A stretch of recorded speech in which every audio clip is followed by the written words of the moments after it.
So now you've got your seed of an idea, you've expanded on it with a sort of vision about the future, you need to think about your goals. And your goals and your idea need to harmonise with each other. So what is your goal? What do you want out of starting your own business? Write down your goals, use the worksheet below that we've provided.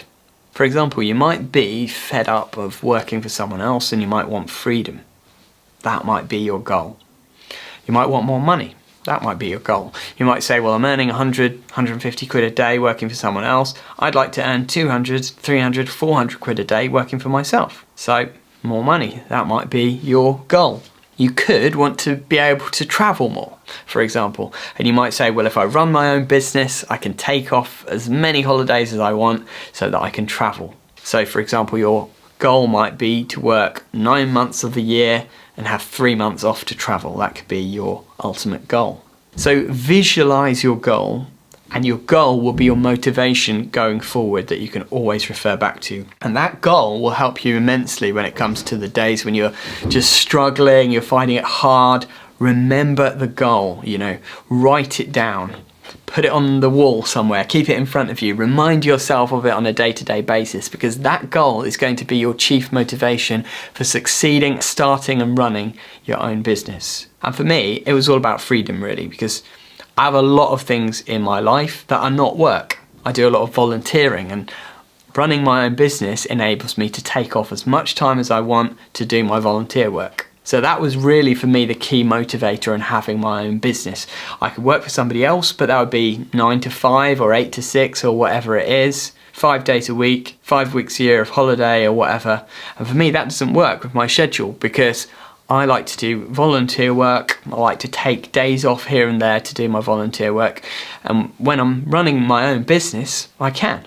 For example, now I've taken time off to film this course and I can just focus on this because I'm running my business. Whereas if I was employed by someone, it would be a lot harder to take that time off to do something that I really want to do. So think about your goals, your chief motivation. Is it to do with your family? Would you like to spend more time with your family? Maybe you'd like to work 4 days a week, for example, and have Fridays off to spend with your wife and kids. Or maybe you'd like to, as I said, just have a bit more time to go on holiday and enjoy traveling with your family and friends. That could be your motivation. Or maybe, like me, you want to do some kind of voluntary or community work. Maybe that's your goal.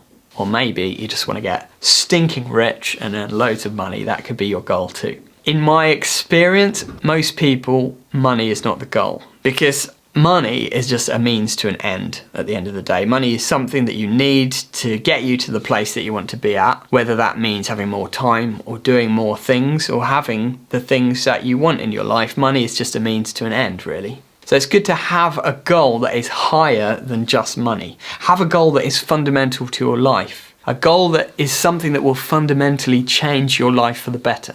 That's the kind of goal we're talking about here. And if you have that, that will be your chief motivator for success. And that's what will get you out of bed every morning, because that's what you need to do when you're running your own business. You need to be motivated. Although your chief motivator may be to have your own business, to have a lie-in every day, but to start with, you're going to have to work hard and you're going to have to get up early, from my experience anyway. Early to bed, early to rise makes you healthy, wealthy and wise, so they say. Take time now to write down your goals. What is in your heart? What do you really want to achieve by working for yourself, by starting your own electrical business? Write down your goals, and then if there's a few of them, try to prioritize them in order so that you have your number one goal at the top, your chief motivator, and then you have your other goals that you would like to reach as well. Once you set your goals, then put them side by side with your idea and see if you think your idea can match with your goals. And that's when we move on to our next section, which is doing the maths. Because at the end of the day, to reach your goals, you're going to have to earn a certain amount of money. So doing the maths is what's going to help us to reach our goals. So let's do that in the next lesson.